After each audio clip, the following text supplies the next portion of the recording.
You ask Tiger to calculate. This deals with finding the midpoint between 2 points. The midpoint between the 2 points is negative 15.5, negative 13. Let's solve it step by step. Plot the 2 points and calculate the midpoint using the formula.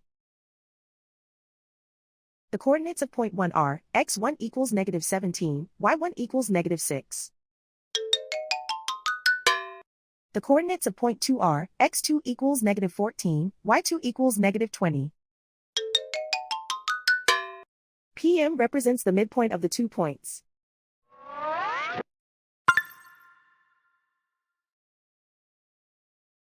Use the x values in the midpoint formula to find the midpoints x.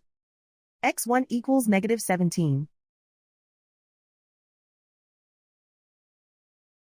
x2 equals negative 14.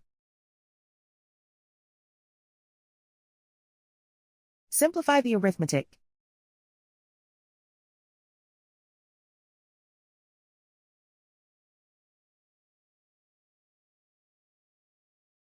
Use the y values in the midpoint formula to find the midpoints y. y1 equals negative 6.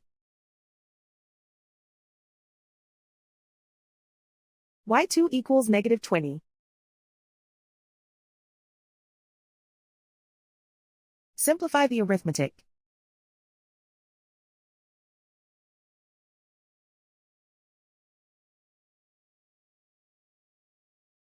And so, the midpoint is negative 15.5, negative 13.